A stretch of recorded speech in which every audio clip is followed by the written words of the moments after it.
차원 개척자 제1권 잘못된 발견 1. 평범한 일상이 균열. 야, 이태양, 폰 화면에서 뚫고 들어가겠다. 혹시 양자역학 채널이 아니라 미래라도 보고 있는 거냐? 반 친구 김민준의 농담에 이태양은 화면 속 심오한 이론에서 겨우 눈을 뗐다. 평범한 고등학생, 그것은 이태양이 필사적으로 연기하고 있는 역할이었다. 학교에서는 스마트폰, 집에서는 PC를 끼고 사는 그는 말이 거의 없었다. 다른 과목은 모두 낙제점을 맴돌았지만 유독 과학 분야에서만큼은 선생조차 혀를 내두를 정도로 특출난 재능을 보랐다. 하지만 이는 친구들 사이에서 일종의 불문율을 만들어냈다. 이태양에게 과학과 관련된 이야기를 먼저 꺼내지 말 것.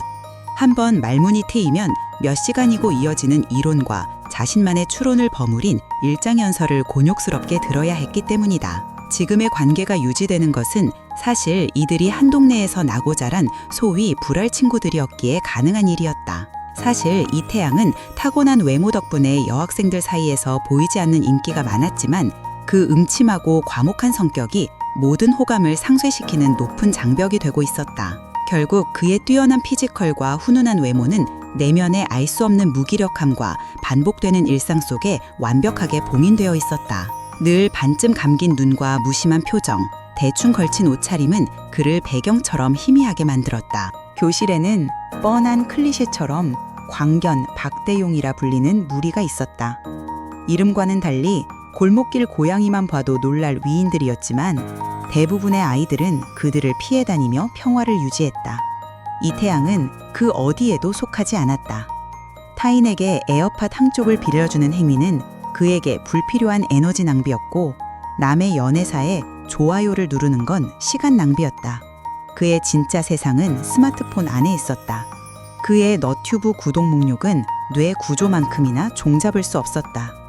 100만 구독자를 거느린 오컬트 채널 미스터리 사냥꾼, 양자역학을 외계인도 이해할 수 없는 수준으로 설명하는 될걸 과학, 우주의 신비에 대해 누구보다 해박한 듯하며 어디에서도 보지 못한 자료들을 항상 들고 오는 신기한 채널 우주부엉이, 그리고 AI를 이용해 온갖 기상천외한 실험을 하는 AI 요리사까지. 잡다한 지식은 머릿속에 넘쳐났지만 과학시험 제외한 모든 문제 앞에서는 기가 막히게 오답만 골라내는 재주가 있었다. 그는 이 현상을 지식의 편재성으로 인한 국지적 오류라고 혼자 정의했다. 그 AI 요리사 말이야, 진짜 외계 신호 잡는 알고리즘 만들었다는 거 어떻게 됐냐? 뭐 나온 거 있어? 옆자리에서 게임에 영혼을 바친 박찬호가 물었다. 그의 세상은 99%의 게임과 1%의 급식 메뉴로 구성되어 있었다. 뭔가 나왔으면 벌써 뉴스 떴겠지. 그리고 외계 문명이 있다 쳐도 빛의 속도로 달려와도 이미 서로 다른 시간대에 존재할 확률이 높아. 이태양은 지극히 무미건조한 얼굴로 팩트를 날렸다. 어휴, 우리 화가님은 또 작품 활동 중이시네. 이 무리의 유일한 홍일점, 정유진이 최지훈의 어깨를 툭 쳤다. 지난번에 그리던 녹슨 숟가락 스케치 말이야, 완전 피카소도 울고 갈 독창성이었어. 지훈은 그림 그리는 걸 방해하면 고요한 분노 게이지가 차오르는 섬세한 영혼의 소유자였다. 그는 말없이 콧방귀를 뀌었다. 그리고 이 독특한 조합의 중심에는 반장 김민준이 있었다. FM의 화신인 그는 겉으로는 모범생이지만 속으로는 자퇴하고 세계일주 같은 소소한 일탈을 꿈꿨다. 요즘 그의 주된 관심사는 학교 뒤편의 용현리 폐공장이었다. 너희 그 폐공장 알아? 미스터리 사냥꾼에서 이번에 푹집으로 다룬대. 댓글 보니까 거기서 귀신 봤다는 사람 99%가 그 채널 구독자더라. 뭔가 있긴 있는 모양이야. 너도 나도 올리는 것 보면. 그런데 중요한 건 본 게 아니라 느낀 것이 맞다는 말이 많아. 그리고 막상 가보면 너무 평범하고 특별할 건 아무것도 없었다는 거지. 민준이 안경 너머로 눈을 빛냈다. 그런 흉가는 동네마다 하나씩 있잖아.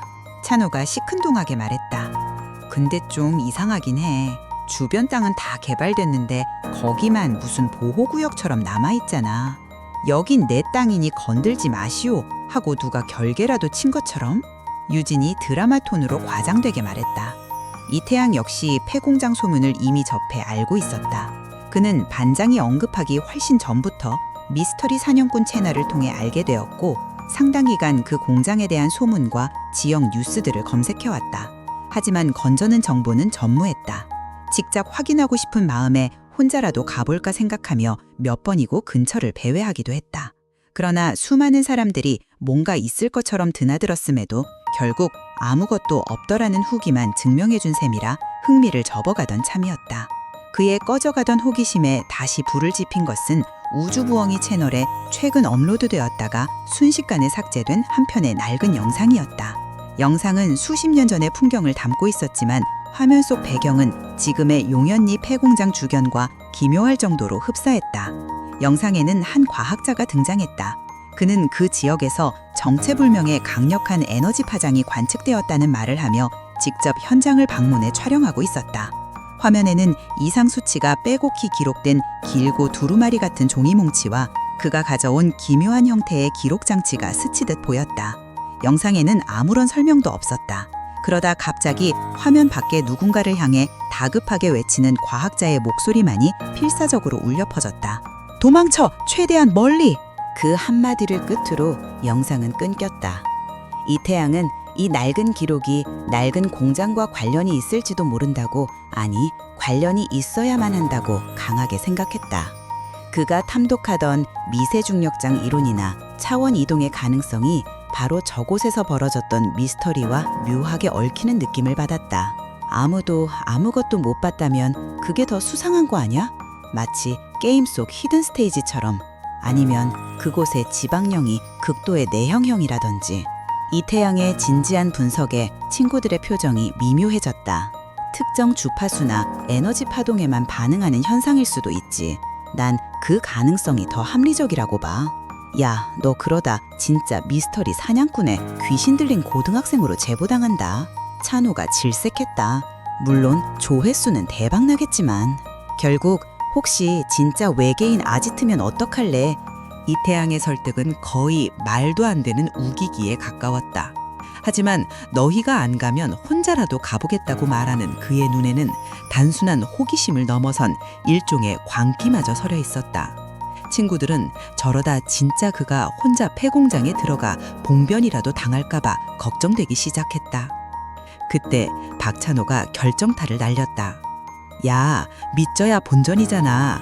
혹시 진짜 뭔가 나와서 영상이라도 건지면 미스터리 사냥꾼의 제보에서 수수료라도 짭짤하게 챙기자. 결국 친구들은 이태양에 대한 걱정 반, 찬호의 말에 대한 기대 반으로 그의 제안을 받아들였다. 그리고 바로 다음 날 하교 후 다 같이 시간을 맞춰 용현리 폐공장으로 향했다. 해질녘 붉게 물든 하늘 아래 흉물스럽게 솟아있는 폐공장의 모습은 마치 B급 공포영화 세트장 같았다. 야, 근데 우리 어디로 가야 하는 거냐? 폐공장 마당에 들어서자마자 찬호가 두리번거리며 물었다. 일단 안으로 들어가 보자. FM 반장 민준이 앞장섰다. 녹슨 철문을 힘겹게 밀자 삐걱거리는 소리가 을씨년스러운 분위기를 더했다. 폐공장 안은 생각보다 훨씬 넓고 복잡했다. 여기저기 부서진 창문과 무너진 벽, 쌓여있는 먼지와 버려진 쓰레기 더미만이 횡하니 놓여 있었다. 먼지 봐, 완전 폐허잖아. 괜히 왔나 봐. 찬호가 손으로 코를 막으며 투덜거렸다. 그래도 뭔가 수상한 기운이 느껴지지 않아? 이태양은 눈을 빛내며 주변을 살폈지만 특별한 단서는 보이지 않았다. 그들은 폐공장 이곳저곳을 헤매기 시작했다. 무너진 사무실, 녹슨 기계들이 널브러진 작업장, 깨진 유리창 너머로 보이는 삭막한 풍경. 하지만 이태양이 그토록 찾아 헤매던 지하로 향하는 입구는 어디에도 보이지 않았다. 한참 동안 삽질, 아니 헛수고를 하던 그들은 지쳐 쓰러지기 직전이었다. 아, 진짜 여기 아무것도 없잖아. 이태양, 너 진짜 미스터리 사냥꾼 너무 많이 봤다. 우리 이제 닭꼬치나 먹으러 가면 안 돼? 유진은 이미 영혼이 반쯤 나간 표정으로 털썩 주저앉았다. 맞아. 차라리 우리 동네 새로 생긴 VR 게임방이나 갈 걸 그랬어. 내 게임 레벨이 떨어지는 소리가 들린다. 찬호는 땅바닥에 드러누워 발을 구르기 시작했다. 그래도 뭔가 찜찜한데? 이렇게 큰 공장에 지하 하나 없을 리가 없잖아. 민주는 포기하지 않고 주변을 두리번거렸다. 그의 FM적인 성격상 시작했으면 끝을 봐야 한다는 강박관념이 발동한 것이다. 지훈은 말없이 그들의 모습을 스케치북에 담고 있었다. 그의 노트에는 오늘의 폐공장 풍경, 넉나간 친구들과 끝나지 않는 먼지 같은 제목이 적혀 있을지도 모른다. 그럼 우리 저쪽 구석 가서 잠깐만 쉬었다 가자. 내 다리 이미 내 다리 아니야. 감각이 없어. 유진이 폐공장 구석에 덩그러니 놓인 거대한 철제 기둥을 가리키며 말했다. 이태양은 마지못해 친구들을 따라 기둥 쪽으로 걸음을 옮겼다. 그런데 그 거대한 기둥 옆을 스쳐 지나가는 순간 귓가에 윙 하는 모기 소리, 라디엔 좀 더 웅장한 마치 냉장고 컴프레서 돌아가는 듯한 미세한 진동과 함께 갑자기 속이 울렁거리는 기분이 들었다. 마치 FM 라디오 주파수를 한참 벗어난 잡음을 억지로 듣는 듯한 불쾌감. 하지만 기둥에서 2발짝 정도 멀어지자 신기하게도 그 불쾌한 느낌은 감쪽까지 사라졌다. 그는 의문을 담은 채 조용히 고개를 갸웃했다. 방금 뭐였지? 뇌파에 이상이 생긴 건가? 이태양은 인상을 찌푸리며 다시 기둥 쪽으로 한 발짝 다가섰다. 그러자 또다시 윙 하는 진동과 함께 뱃멀미하는 듯한 불쾌감이 그의 위장을 강타했다. 그는 조심스럽게 기둥 표면에 손을 가져다 댔다. 겉보기엔 평범한 낡은 철기둥이었다. 하지만 그 기둥 주변에 아주 좁은 영역에서만 느껴지는 이 희한한 이질감은 도저히 무시할 수 없었다. 마치 그 공간에만 이상함이라는 필터가 씌워진 것 같았다. 야, 이태양, 너 또 혼자 딴 세상 구경하냐? 빨리 와서 앉아. 찬호의 외침에 이태양은 정신을 차렸다. 이 기묘한 느낌을 친구들에게 설명해봤자 너 또 헛소리한다는 눈빛만 돌아올 게 뻔했다. 그 희미한 불쾌감을 따라 손으로 기둥 주변을 더듬거리던 이태양의 손끝에 기둥과 콘크리트 벽 사이에 좁고 어두운 틈새가 느껴졌다. 다른 고철 더미에 가려져서 잘 보이지 않던 곳이었다. 호기심에 눈을 가늘게 뜨고 그 틈새 안을 들여다보니 어둠 속에서 희미하게 아래로 향하는 계단의 그림자가 언뜻 보였다. 이봐, 너희들 여기 뭔가 수상한데? 이태양의 내침에 무루함에 지쳐가던 친구들의 눈빛이 순간적으로 반짝였다. 그들은 먼지와 거미줄로 가득한 낡은 지하 입구를 발견했다. 와, 이건 진짜 기둥이랑 고철 더미에 교묘하게 가려져 있었네. 민준이 감탄하며 말했다. 유진도 눈을 동그랗게 뜨며 거들었다. 이러니 아무도 여길 못 찾았던 거 아냐. 그들은 주변을 막고 있는 장애물을 치우고 먼지와 거미줄로 가득한 낡은 지하로 내려갔다. 그 끝에서 마주한 공간은 의외로 평범했다. 먼지 쌓인 컴퓨터 몇 대와 계측 장비, 어지럽게 널린 회로 기판들이 있는 어느 공장에나 있을 법한 낡은 기술 개발 실험실 풍경이었다. 방 중앙에는 여러 개의 링이 겹쳐진 자이로스코프처럼 생긴 육중한 기계가 있었고 그 옆 제어판에는 정체불명의 헬멧이 케이블로 연결되어 있었다. 이게 다야? 완전 실망인데? 그냥 고철이잖아. 유진이 투덜거렸다. 그때 호기심을 참지 못한 찬호가 제어판에 달린 큼직한 스위치를 발견했다. 이건 뭘까? 그가 망설임 없이 스위치를 올리는 순간이었다. 위... 방 중앙의 육중한 기계가 낮은 소리를 내며 천천히 회전하기 시작했다. 회전 속도는 점점 빨라졌고 기계음은 점차 날카로운 고주파음으로 변해갔다. 소리는 귀를 찢을 듯이 커져 마침내 견딜 수 없는 굉음이 되었다. 아이들은 비명을 지르며 귀를 막았지만 소용없었다. 이태양의 머릿속에 2번째, 리미트 해제, 실험체라는 알 수 없는 단어들이 스쳐 지나가는 순간 눈앞이 암전되며 모두 그 자리에 쓰러졌다. 얼마나 지났을까? 아이들은 희미한 신음과 함께 하나둘 정신을 차렸다. 기계는 멈춰 있었고 섬뜩한 소음도 사라졌다. 뭐였지? 방금 그냥 정신만 잃었던 건가? 민준이 어질어질한 머리를 붙잡고 말했다. 아니야, 난 뭔가 엄청 긴 꿈을 꾼 것 같아. 되게 이상한 꿈. 유진은 넋이 나간 표정이었다. 지훈은 조용히 중얼거렸다. 바다. 끝없이 넓은 바다를 봤어. 이태양은 말없이 자신의 손바닥을 폈다. 정신을 잃기 직전 자신의 손 안에서 푸른 전기가 구 형태로 일렁이는 환상을 본 것 같았다. 그 감각이 아직도 생생했다. 얘들아, 방금 그 소리 때문에 누구 오겠는데? 찬호의 다급한 외침에 모두 정신이 번쩍 들었다. 그들은 누가 먼저랄 것도 없이 서로를 부축하며 비틀거리는 걸음으로 지하실을 뛰쳐나와 어둠 속으로 냅다 달렸다. 한참을 달려 공장에서 멀어진 후에야 그들은 거친 숨을 몰아쉬며 주저앉았다. 모두들 이상하고 생생한 꿈을 꿨다며 떠들어댔지만 어딘가 석연치 않아 했다. 꿈이라고 하기에는 너무 찰나의 순간이었기 때문이다. 이태양 역시 머리가 깨질 듯 아팠다. 그는 굉음을 내던 기계의 정체는 모르겠지만 아마도 초고속의 회전이 만들어낸 미지의 전자기장이 순간적으로 뇌에 혼란을 일으킨 것이라고 애써 결론 내리고 싶었다. 더 깊이 파고들어 생각하기에는 지끈거리는 두통이 허락하지 않았다. 그저 좀 리얼한 단체 악몽 정도로 여기고 넘기는 것이 최선이었다. 그리고 그 자리에 있던 그 누구도 알지 못했다. 그들을 공포에 떨게 했던 요란한 소음이 사실은 폐 공장 외부에는 단 한순간도 흘러나가지 않았다는 사실을.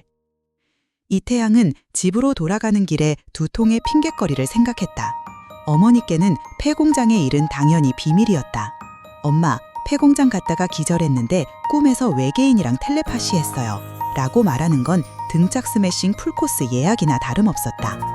몇 년 전 아버지를 교통사고로 잃은 후 어머니는 홀로 이태양을 키우셨다. 그는 어머니가 걱정하실 만한 일은 하지 않고 살아왔고 앞으로도 그럴 계획이었다. 오늘 이를 계기로 2번 다시 이런 위험에 뛰어드는 행위는 말아야겠다고 다짐했다. 하지만 찌끈거리는 두통은 그의 다짐을 비웃는 듯 멈추지 않았다. 결국 통증을 완전히 숨기지는 못한 채 그는 현관문을 열었다. 다녀왔습니다. 어머, 태양아, 얼굴이 왜 이렇게 안 좋아? 어디 아프니? 어머니의 걱정스러운 목소리에 그는 애써 표정을 관리했다. 아, 그냥 오늘 학교에서부터 컨디션이 좀 안 좋아서요. 머리가 좀 울리네요. 먼저 씻고 좀 누워 있을게요. 어머니의 걱정을 뒤로 하고 방으로 들어온 그는 문을 닫자마자 그대로 주저앉았다. 두통이 가시질 않았다. 옷을 갈아입을 기력조차 남아있지 않았다. 그는 비틀거리며 침대로 다가가 교복도 벗지 못한 채 그대로 쓰러지듯 누워버렸다. 그리고 그대로 정신을 잃었다. 깊은 어둠 속에서 꿈결처럼 과거의 기억이 떠올랐다.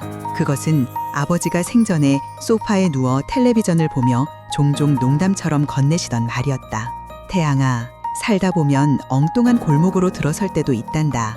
당황하지 말고 거기서 숨겨진 보물이라도 찾아봐.